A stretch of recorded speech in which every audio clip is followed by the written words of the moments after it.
Dearest, as we sit and wait for the woodman to return, the General tells us more of his unhappy tale.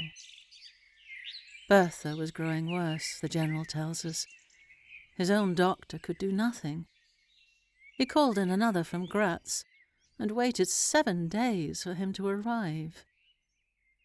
The two doctors argued. His own physician ridiculed the older man. "My learned brother seems to think you want a conjurer, not a doctor." Despairing, he walked in the grounds until the doctor from Graz found him. He could not be mistaken. No natural disease exhibited the same symptoms. Death was already very near. There remained a day, possibly 2, of life. He put into his hands a note, insisted that he open it only in the presence of a clergyman, not to read it alone. But there was no priest to be had. So he read the letter. Nothing, he tells us, could be more absurd, monstrous enough to have consigned the old man to a madhouse. He said that the patient was suffering from the visits of a vampire. Imagine, dearest one, the opiate. Remember how the mountebank gave us spells to protect us. The punctures near her throat, he said, were from the insertion of 2 long, thin, sharp teeth. The small, livid mark was caused by the demon's lips.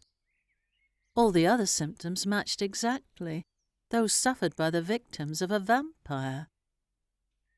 The General was wholly sceptical, but so miserable that, rather than try nothing, he acted upon the instructions of the letter. He concealed himself in the dark dressing-room that opened upon Bertha's room. There was a candle by her bed, and he watched her innocent sleep, his sword beside him.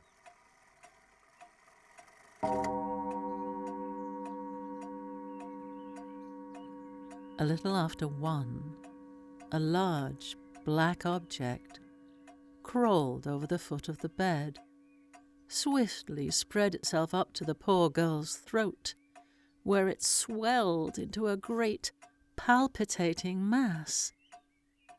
Standing petrified for a moment, he sprang forward with his sword in his hand.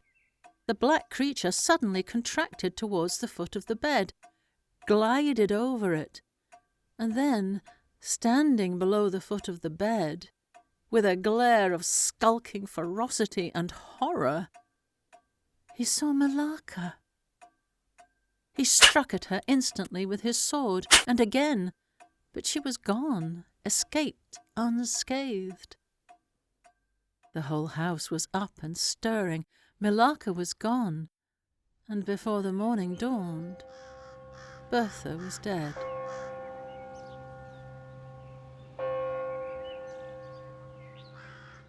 His tale told, the old General is agitated.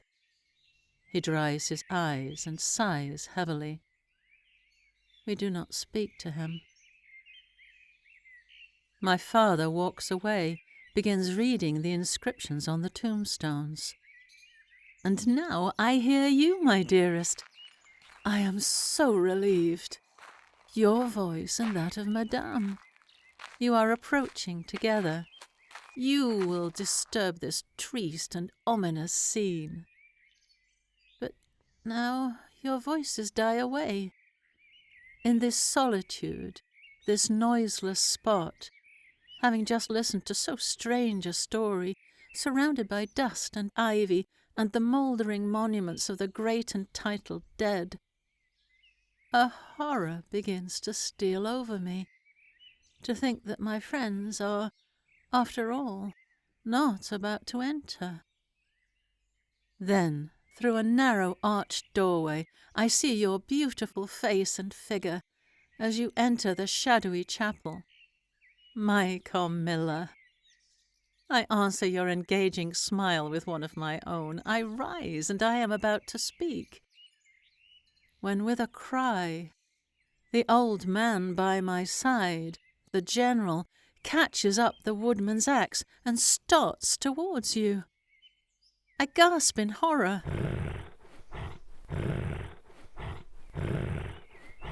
A brutal change comes over your features, an instantaneous and horrible transformation. You take a crouching step backwards. Before I can utter a scream, he strikes at you with all his force. But you dive under his blow, unhurt, and you catch him by the wrist. He struggles, but cannot release his arm. Your strength is too much for him. His hand opens, the axe falls to the ground, and you are gone. He looks as if he were at the point of death. Then Madame is standing before me, repeating again and again, "Where is Mademoiselle Carmilla?" "I don't know. I can't tell. She went there." I point to the door through which she has just entered. "Only a minute or two since." She begins to call for you, through every door and passage, and from the windows. But no answer comes. "She called herself Carmilla?" asks the general. "Carmilla, yes," I answer. "Aye," he says, "that is Milaka. That is the same person who long ago was called Mircalla, Countess Karnstein. Depart from this accursed ground, my poor child, as quickly as you can. Drive to the clergyman's house, and stay there till we come. Begone! May you never behold Carmilla more. You will not find her here."